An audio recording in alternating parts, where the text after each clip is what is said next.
In the last video, I showed you how to convert the equation of a line here into the gradient and the y-intercept. Here, we're going to take that one step further and graph the line as well. So we're asked to graph each of these lines. Let's graph this one. Y equals 3x take 2.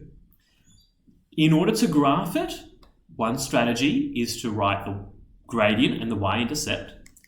The gradient is the coefficient of the x term, so the coefficient of x, which is 3. 3 is the number before x. And c, the y-intercept, is the constant term. So here's one term, and the coefficient is 3. Here is the other term, the constant term.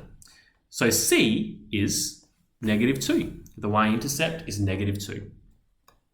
Now we can do the strategy that we learned before about plotting a point if we know, plotting a line if we know a point and the gradient. Let's try it. First, if m is a whole number, is the gradient here a whole number? Yes, so this will work. Plot the y-intercept with a dot. The y-intercept is c equals -2. So we go to our y-axis and a y-intercept of -2 will be right here. Then we move right 1 unit and up m units. M is 3, which means if I go across 1, I go up 1, 2, 3. Across 1, 1, 2, 3 up. And you can do the same backwards as well if you want to. That's not quite in the right place, but that's okay. I'm sure you'll forgive me. And then you can connect them with a straight line. Let's try another one. Y equals x plus 2. What do you think the gradient is here? What's the coefficient of x? If there's no number in front of x, the coefficient is 1. Or -1 if there's a minus sign. So the gradient is 1. What is the constant term? C. The constant term, the y-intercept of this line, is 2 or plus 2. You can write it with the plus or you can write it just as 2. Now we can follow our strategy again. Plot the y-intercept with a dot. The y-intercept is, for this question, +2. So I'll put a dot there. The gradient is 1. So I move across 1, up 1. Across 1, up 1. Across 1, up 1. And so on. And then connect them with a straight line. The straight line goes all the way through. In fact, what you can do is you can put arrows on the end to show that it goes forever. Woo! Brilliant. All right.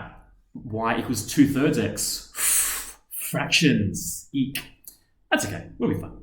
The gradient is the coefficient of x. What's the coefficient of x here? It's 2/3. And the y-intercept is the constant term. What's the constant term? The constant term is 0. There is no constant term. You can imagine that this equation is the same as this equation because adding 0 does nothing. So that's why the y-intercept is 0. There's no constant term there. You might notice that I labeled this fraction. You might remember that the gradient is the y-step divided by the x-step. So this number has to be the y-step and this number has to be the x-step. You do not have to write this. It can help you, maybe it'll help you think about it, but you don't have to write it. It's up to you. Okay, if m is a fraction, let's try this. Plot the y-intercept with a dot. Here's the y-axis. I want to find the y-intercept is 0, so that is right here. Move x steps to the right, y-step units up or down. So the x-step is 3, 1, 2, 3, and the y-step is 2, 1, 2. Put a dot there. And you can go again, 3, 2. And you can even go backwards, 3, 2, 3, 2. And then you can draw a straight line through all of those points. And I'll put a little arrow at the end to show that it goes forever.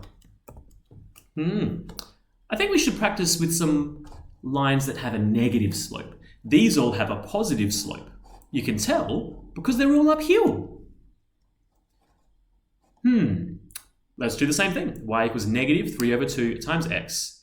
The gradient is negative 3 over 2, you might notice that to make it easier to look at the y step and the x step, instead of putting the negative at the front, I put it on the numerator at the top.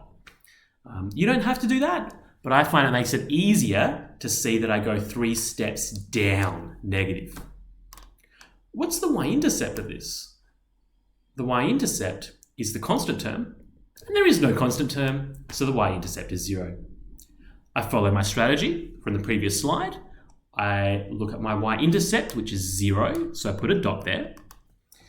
Y step is negative 3, x step is 2, so I go 3 steps down, 1, 2, 3, and 2 steps to the right, 1, 2. 3 steps down, 2 steps across. How did I know that this goes downhill? An easy way is that the slope is negative. Slope is negative means it goes downhill. And now you can connect them with a line. There you go, a little arrow to show that it goes forever. Ooh, goody. One last question. This one here, the gradient is the coefficient of the x term. This is the x term here. So the gradient of the x term is negative 1 over 3. And notice that I move the negative into the numerator to make it easier for me. You don't have to. What's the constant term, c, the y-intercept? What is that in this question? It is 5. There's my c, my y-intercept.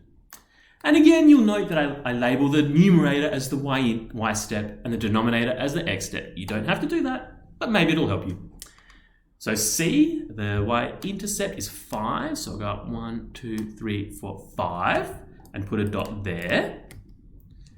And then, y step. What's my y step here? My y step is negative 1, so I go down 1, and my x step is 3, so I go across 1, 2, 3. And then I can continue the pattern, down 1, across 3. Continue it this way. Across 3, up 1. And now, if I draw a straight line through these, this line here is that equation.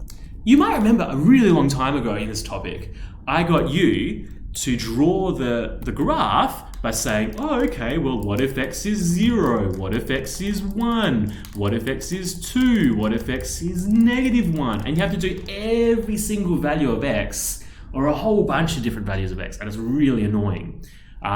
This is so much easier. Once you feel confident with it, you can sort of just look at that equation and think, oh yeah, the gradient is negative, so it's downhill. It makes life a lot easier. All right, I hope this has been helpful, and I will see you all in the next video. Bye everyone.